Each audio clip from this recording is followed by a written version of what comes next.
"Excuse me, sir, do you know where I can find Walter Hastings? You're his boy, the one who left." "Yes, you should follow me." Dad, why are you here? Why didn't anyone tell me?" "Son, please, don't ask questions in front of the others." 12 years, Ethan, 12 years, and now you show up. I sent money every single month. Money isn't the same as coming home." Ethan Hastings had rehearsed the moment 1,000 times on the flight from New York. He had imagined pulling up in front of the small brick house on Sycamore Lane, imagined his father standing on the porch in that faded blue work shirt, imagined his mother running down the steps with flour still on her hands from Sunday baking. He had imagined the surprise, the tears, the long overdue embrace. What he had not imagined, not even for a second, was pulling into a cemetery on the edge of town and finding his 71-year-old father kneeling beside a moss-covered headstone with a pair of gardening shears in his trembling hands. Welcome to today's story. If you enjoy emotional dramas and shocking family revelations, please tap the like button and subscribe so you don't miss what comes next. And before we begin, let me know in the comments where you're watching from tonight. 12 years earlier, Ethan Hastings had walked out of his father's auto repair shop in a small town in western Pennsylvania with nothing but a duffel bag and a business idea scribbled on a napkin. He was 29 then, restless, ambitious, and desperate to prove that he was more than what the town expected him to become. His father had watched him from the doorway of the garage, wiping oil from his hands with a rag, saying nothing. His mother had cried quietly in the kitchen. His younger brother, Caleb, had promised to take care of them while Ethan was away. That promise had felt like the safest part of leaving. 12 years later, Ethan Hastings had become the kind of man that magazines wrote profiles about. He had built a software company that supplied inventory systems to hospitals across the country. When he sold the majority stake 6 months earlier, the check had contained more zeros than his father had ever seen in a lifetime of oil changes and transmission rebuilds. The financial press had used the word billionaire, though Ethan still winced whenever he heard it. He didn't feel like a billionaire. He felt like a boy from a town of 4,000 people who had somehow forgotten how to come home. The flight from Teterboro to Pittsburgh had been quick. He had leased the private jet 6 months ago because he could, and because it made the guilt easier. If he could fly home whenever he wanted, then surely he would fly home more often. That was the lie he had told himself. In 6 months, he had used the jet twice for business trips and never once to see his parents. Today would be different. Today would be the surprise he had promised himself. The rental SUV climbed the familiar country road as autumn leaves scattered across the pavement. He passed the diner where his father had taken him for pancakes every Saturday morning. He passed the high school where he had graduated near the bottom of his class.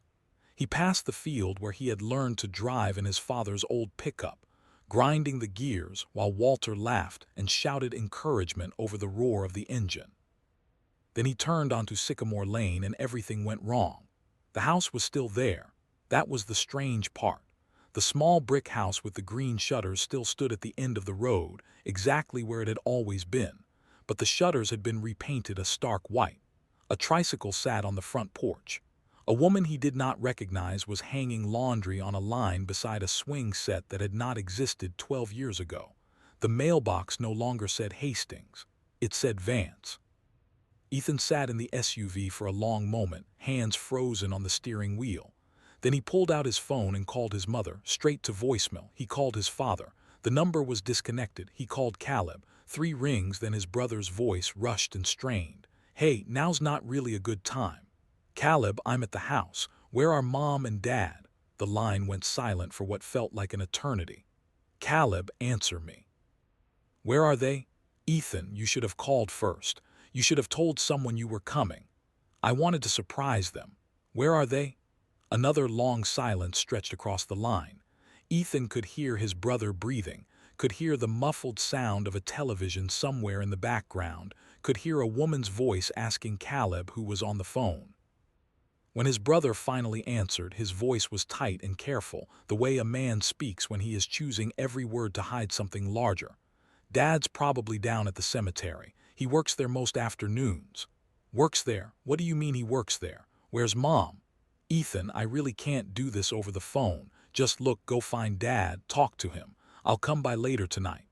The call ended before Ethan could ask another question. He stared at the phone in his hand, then at the stranger's tricycle on the porch that used to be his. A cold feeling began to spread through his chest, the kind that had nothing to do with the autumn air. He put the SUV in reverse and backed slowly down the driveway, watching the woman on the porch glance up curiously before returning to her laundry. She had no idea who he was. She had no idea that the walls of that house had once held his entire childhood. The cemetery sat on a low hill on the eastern edge of town, surrounded by a black iron fence and a scattering of oak trees that had shed most of their leaves.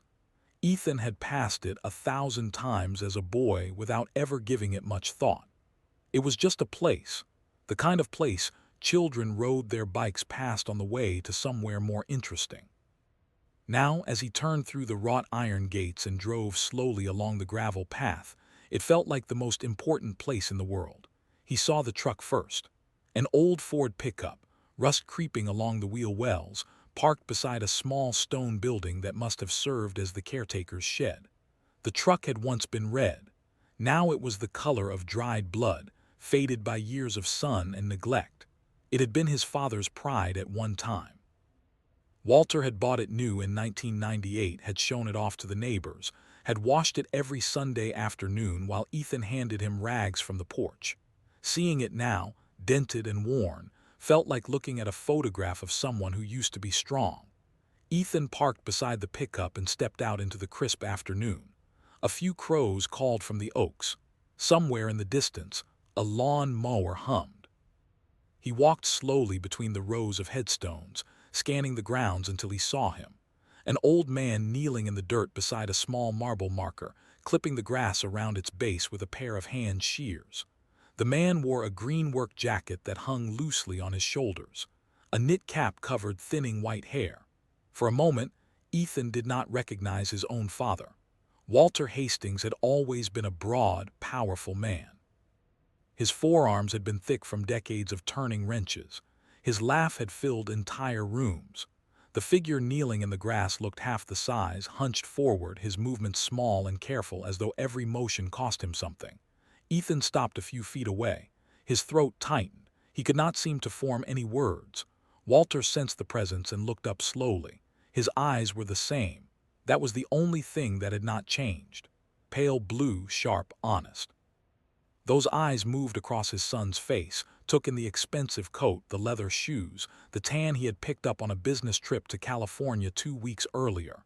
Then Walter set down the shears very carefully on the grass beside the headstone. Dad, Ethan, neither of them moved. 12 years of unspoken words hung in the air between them. Dad, what are you doing here? What is this? Walter looked down at the headstone he had been tending. His weathered fingers traced the letters carved into the marble. Then, without looking up, he said something that stopped Ethan's heart mid-beat. I'm visiting your mother, same as every day. Ethan's knees nearly gave out beneath him. What? She's been gone almost 4 years now, son. I thought maybe by now someone would have told you. Ethan stared at his father, unable to make his mouth work. The wind moved through the oaks above them, sending a scatter of brown leaves across the graves.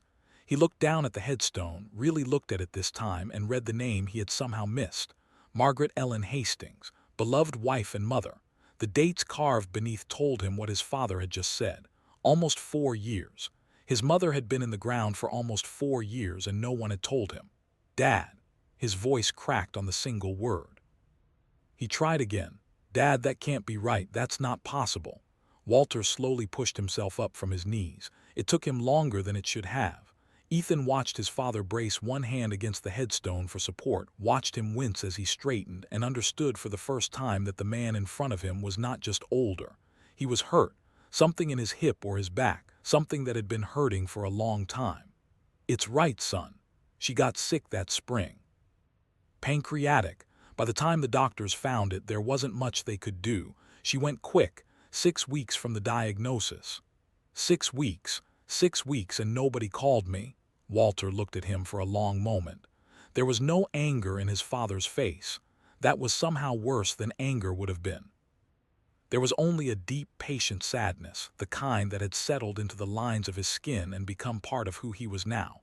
Your brother said he called you. He didn't. Your brother said he sent you an email, said you were in Europe on business and couldn't come. I was never in Europe. I was in New York. I was always in New York. Walter nodded slowly, as though this news did not surprise him at all.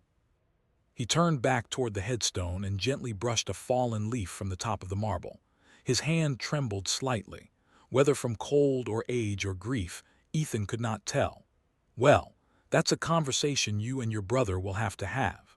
The gentle, matter-of-fact way his father said it broke something inside Ethan that he had not known was still whole. He felt the tears coming and could not stop them. He sank down onto the grass beside the grave and put his face in his hands and cried the way he had not cried since he was a small boy. He cried for his mother, who had died believing that her older son could not be bothered to come home. He cried for the 4 years of visits she had never gotten. He cried for the phone calls he had let go to voicemail because he was too busy closing a deal. He cried for the woman who had made him grilled cheese sandwiches after school and who had slipped $20 bills into his pocket the day he left town, telling him to buy himself a proper meal when he got wherever he was going. Walter did not try to stop him. He simply lowered himself back down onto the grass, moving carefully, and sat beside his son. He did not put a hand on Ethan's shoulder. He did not say soothing words. He just sat there present, the way a father sits with a grieving child when there is nothing left to say. After a long while, Ethan lifted his head. His eyes were red and swollen. He looked at his father, then at the modest headstone, then at the small tools scattered on the grass, the shears and the hand rake and the little bucket of clippings. Dad, why are you doing this? Tending graves. This isn't your job. Walter almost smiled. It was the ghost of a smile, thin and worn, but it was the first one Ethan had seen. Actually, son, it is my job. The town hired me part-time about 2 years ago. They needed someone to keep the grounds. I needed something to do with my hands. But the shop, what happened to the shop? The smile faded from Walter's face. He looked down at his hands, at the calluses that had once come from wrenches and now came from garden shears, and Ethan saw shame move across his father's features. It was a small, quiet shame, the kind a proud man carries when he has lost something he built with his own 2 hands. The shop's gone, son. It's been gone almost 3 years. Ethan stared at his father, trying to process the words. The shop had been Walter's life. Hastings Auto Repair had opened its doors in 1987, the year Ethan turned 3. His father had built it from nothing, working 18-hour days for the first decade, sleeping on a cot in the back office when jobs ran late. Every mechanic in 3 counties had known Walter Hastings. Every farmer, every schoolteacher, every retired steelworker with an aging Buick had brought their cars to him because they trusted him. The shop was not just a business. It was who his father was. Dad, the shop can't be gone. What are you talking about? Walter did not look at him. He kept his eyes on his wife's headstone, on the letters he had carved into it himself or paid someone to carve. Ethan could not tell which. His father's voice, when it finally came, was quiet and steady, the voice of a man who had already made peace with a story he did not want to tell.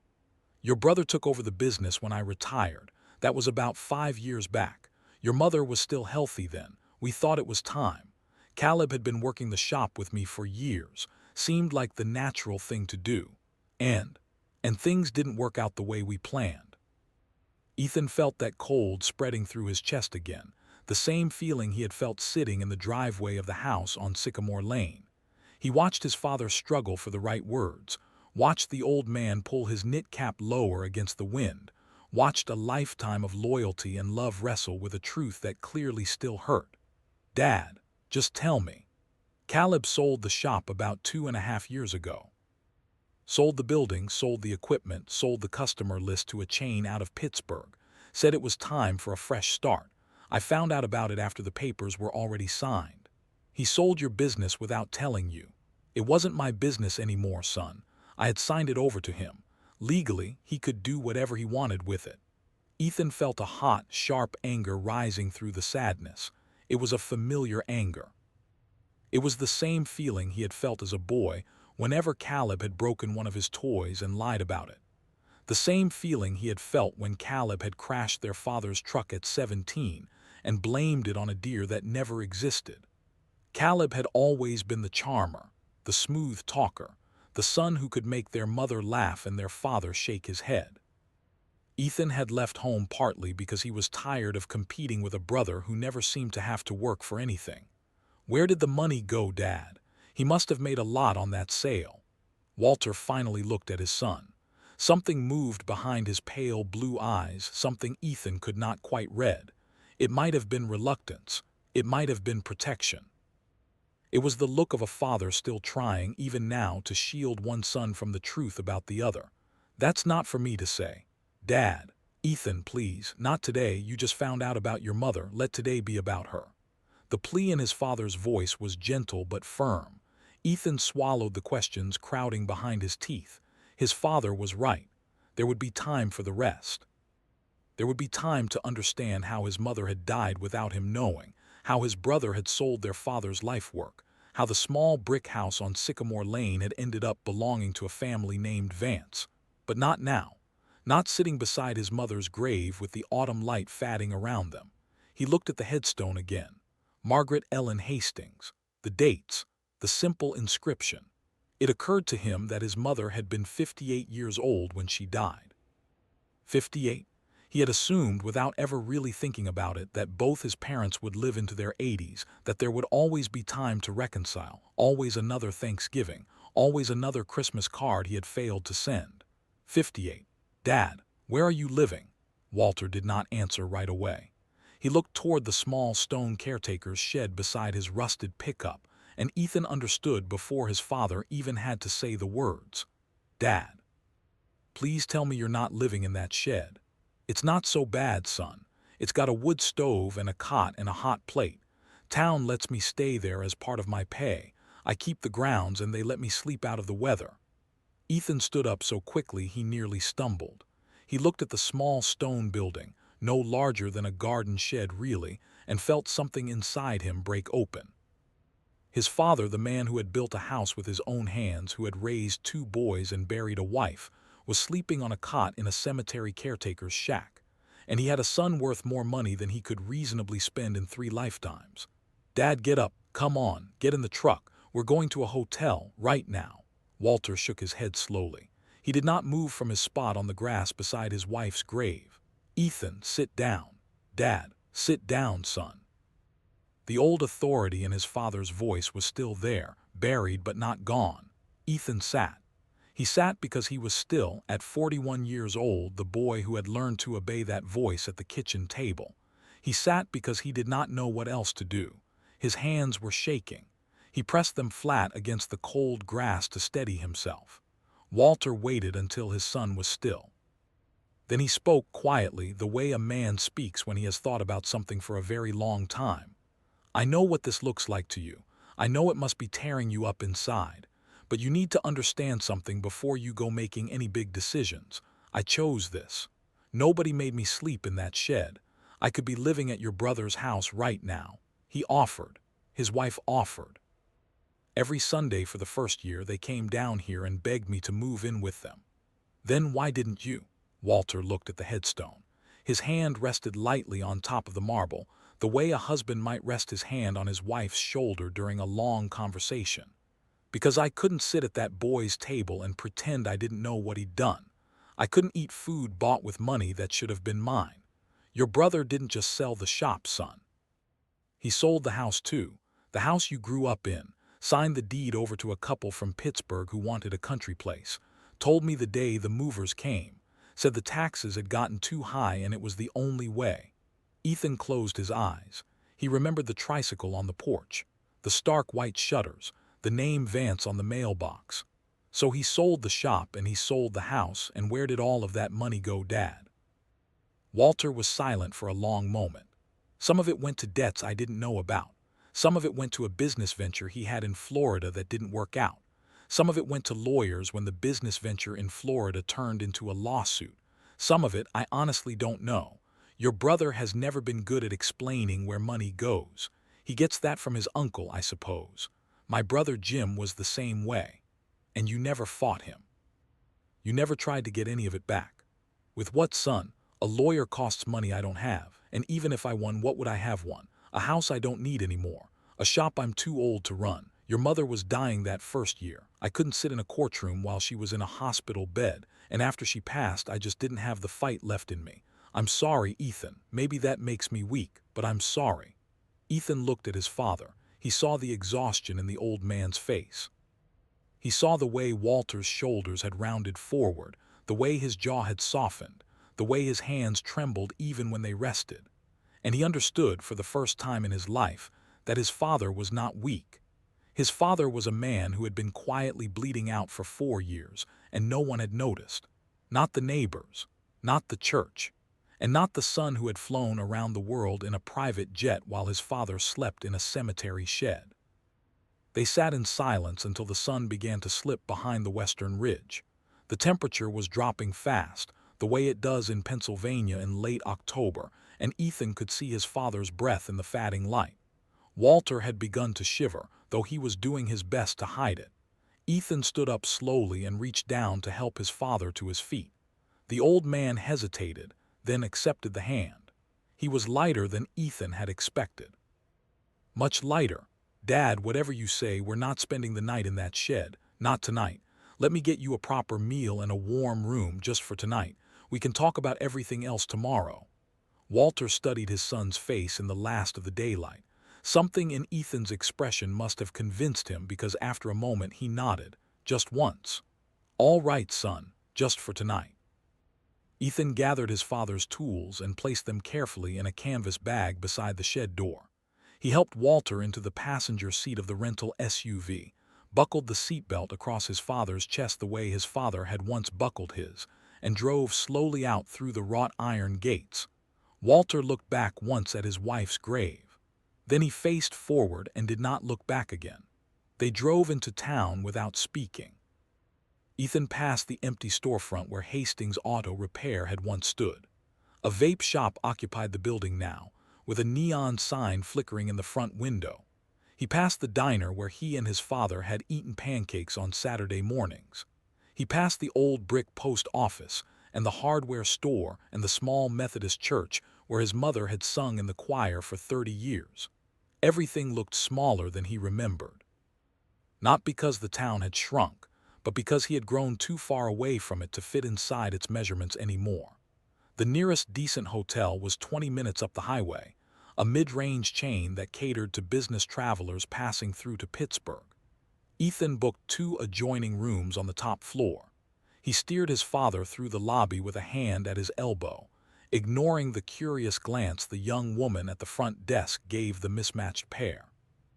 A man in a $5,000 coat, and his father in a green work jacket that smelled faintly of grass clippings and diesel fuel. Once inside the room, Walter looked around slowly. He touched the edge of the crisp white bedspread. He glanced at the small coffee maker on the desk.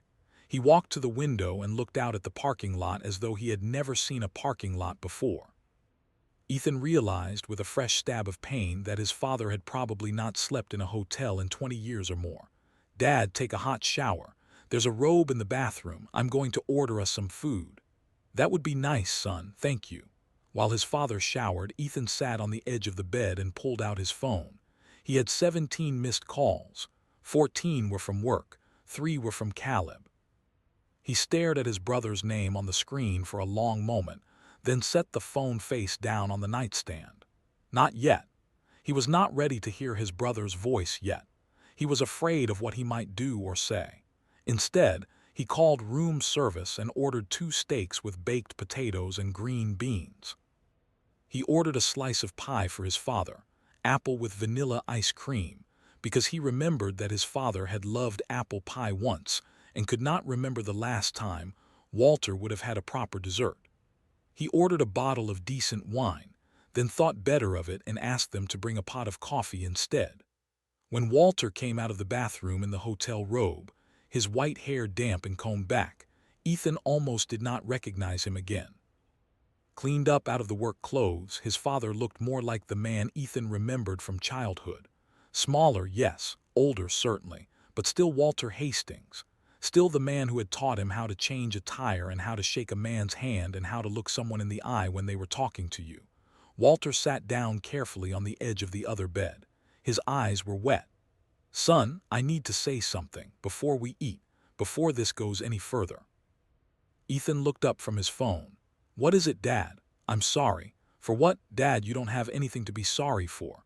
Walter shook his head slowly. He gathered the front of the hotel robe closer around his thin frame, the way a man might gather his coat against a wind only he could feel. "I have plenty to be sorry for. I should have called you when your mother got sick. Your brother told me he had. He looked me in the eye at the kitchen table and said he had reached you and that you were in Europe and couldn't come home. And I believed him. I wanted to believe him. Because if it wasn't true, then I had to face the fact that I hadn't picked up the phone myself. And I couldn't face that. Not while she was dying. So I let him tell me what I needed to hear. And your mother went into the ground thinking her firstborn couldn't be bothered." Ethan's chest went tight. He could not speak for a long moment. "Dad, that's on Caleb, that's not on you. It's on both of us. I was her husband. I should have picked up the phone, and I didn't. So I owe you an apology, son. I owe you a bigger one than I know how to give." Ethan moved from his bed to sit beside his father. He put his arm around the old man's shoulders, and for the first time in over 30 years, he felt his father lean into him.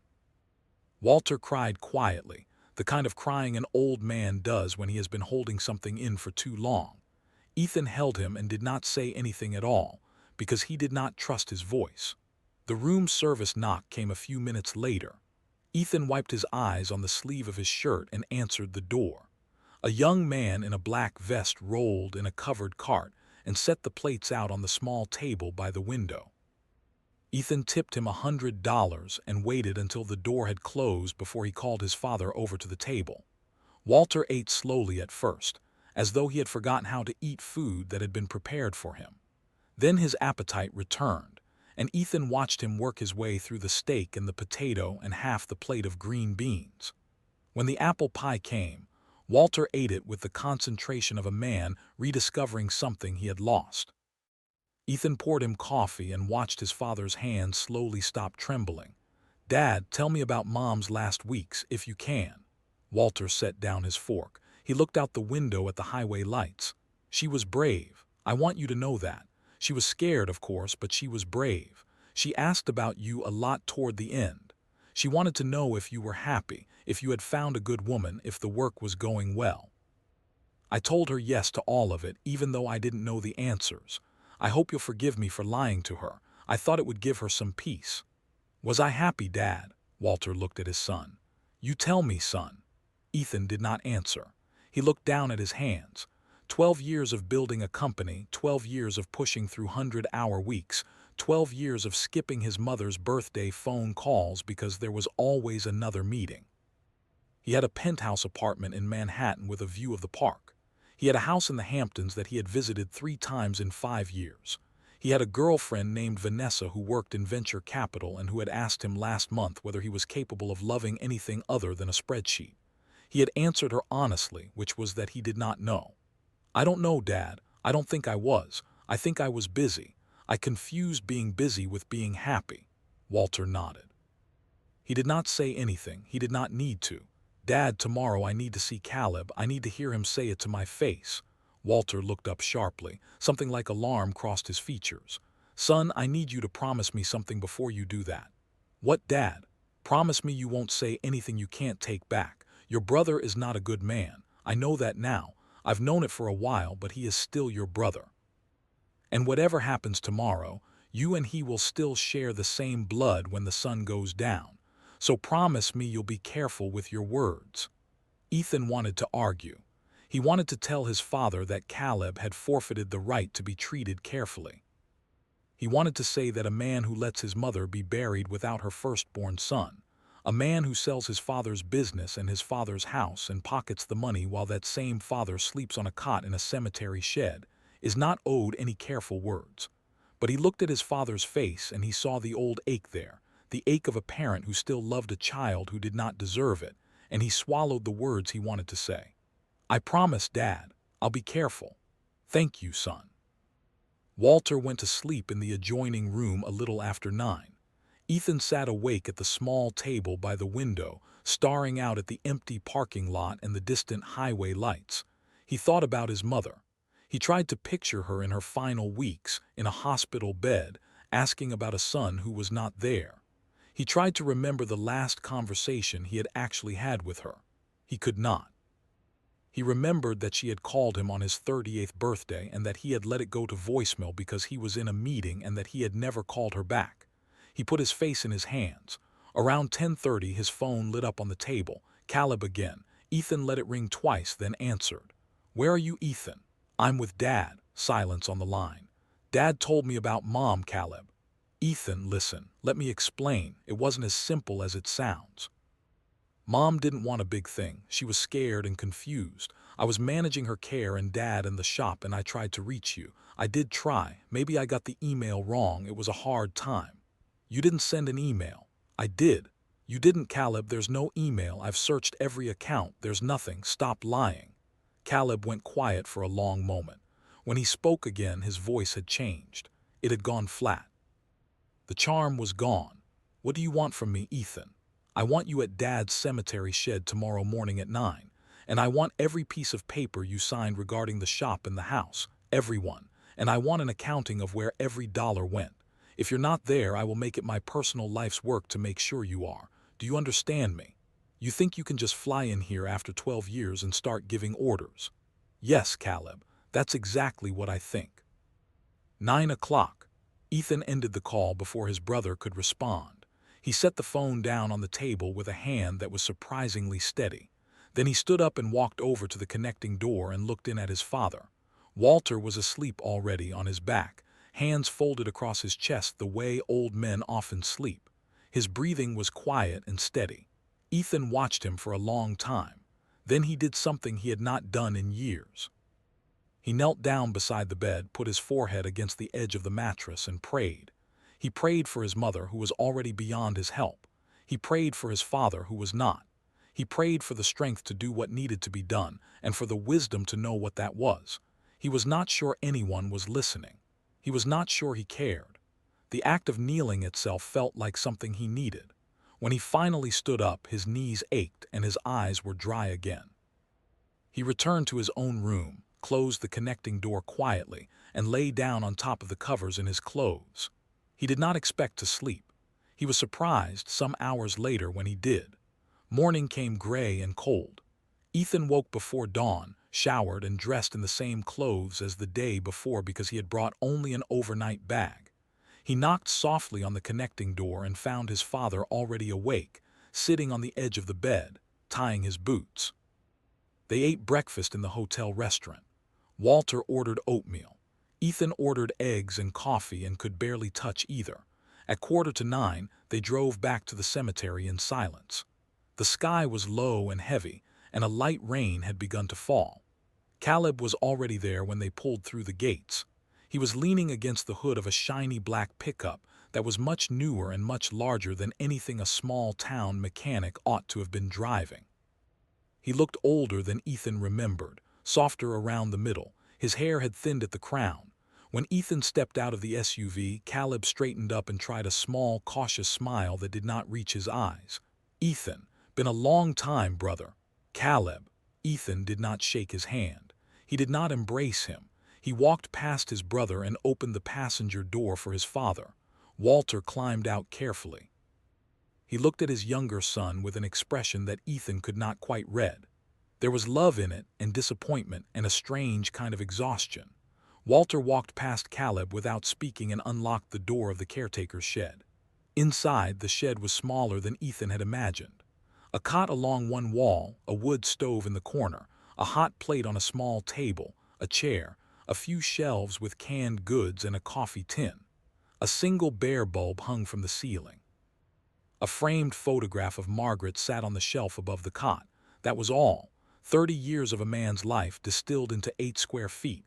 Ethan turned to his brother. "Sit down, Caleb." Caleb sat on the chair. Ethan remained standing. Walter lowered himself onto the cot with a small grunt. "Show me the paperwork." Caleb hesitated, then reached into a folder he had brought from the truck. He handed over a stack of documents. Ethan took them and began to read.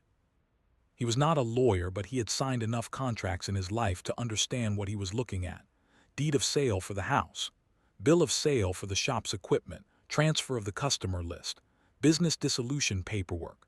Total gross from all sales before debts, taxes, and fees was just over $400,000.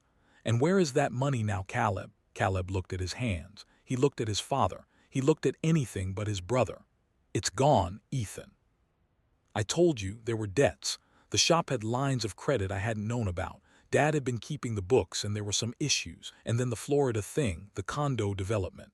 I put a big chunk into that and my partner turned out to be a con man. I lost most of it in the lawsuit. How much did you personally take out for yourself before it was gone? Caleb did not answer. Caleb, how much? I don't know. Maybe 80,000, maybe 100. I had a family to support. Mom's medical bills weren't cheap, even with the insurance. And I was working full-time managing all of this. I earned some of it. You earned some of it. Ethan repeated the words quietly, testing them, as though he wanted to be sure he had heard them correctly. You sold your father's shop and your father's house. You helped bury your mother without calling your brother, and you took $100,000 for your trouble. And now our father lives in a shed. Ethan, it isn't that simple. It is exactly that simple, Caleb. Walter spoke from the cot then, quietly. Boys, please. Both brothers turned to look at him. Walter's face was gray and tired, but his eyes were steady. He looked at Caleb for a long moment, and then he said something Ethan had never expected to hear from his father's mouth. Caleb, I want you to sit there and tell your brother the whole truth. Because I don't think even I've heard all of it yet. Caleb went very still. Caleb stared at the floor of the shed. The rain had grown heavier outside, drumming steadily against the tin roof. For a long moment no one spoke. Then Caleb began, quietly at first, and once he began, the words came out of him in a long, exhausted stream, the way a wound bleeds once the bandage is finally pulled away. He had been gambling, not casually, seriously, for nearly a decade. Online mostly, sports books and card rooms, and it had started small the way these things always do. He had used the shop's line of credit first, a little here, a little there, telling himself he would pay it back the next week. When the debts had grown too large, he had begun forging his father's signature on business loans. When Margaret had gotten sick, he had used her medical crisis as cover to accelerate the sale of the shop and the house, telling Walter that the debts were larger than they truly were, telling him there was no other way. The Florida condo development had been real, but it had been a last desperate attempt to win back what he had lost, and it had failed the way desperate attempts usually do. Walter listened without interrupting. He did not cry. He did not shout. He simply listened the way a man listens to the final verdict he has been waiting for. When Caleb was finished, the shed went silent except for the rain. Caleb, Walter said at last, you should have told me. I know, Dad. You should have come to me at the beginning. Before it got this big, I would have helped you, whatever it took. I know. Ethan looked at his brother, and for the first time since arriving in Pennsylvania, he did not feel anger. He felt something closer to sorrow. Caleb looked small in the chair. He looked like a boy who had gotten so lost inside his own lies that he had forgotten how to find his way out. That did not excuse what he had done. Nothing excused it, but it changed the shape of it. Caleb, Ethan said, are you still gambling? I've been to meetings for about 8 months now. I haven't placed a bet since March. I have a sponsor. Does your wife know? She knows now. She knew everything by the end. Ethan nodded slowly. He did not know if his brother was telling the truth. He would find out. There would be time to verify every claim, every dollar, every document.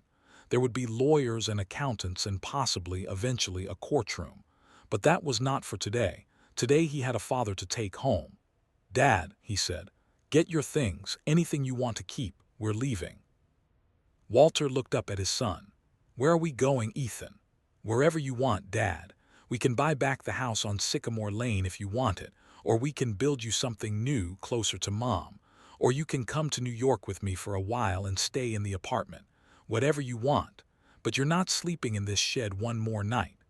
Walter looked at his oldest son for a long moment. Then he stood up slowly and picked up the framed photograph of Margaret from the shelf above the cot. He tucked it carefully under his arm. He looked around the little shed one more time.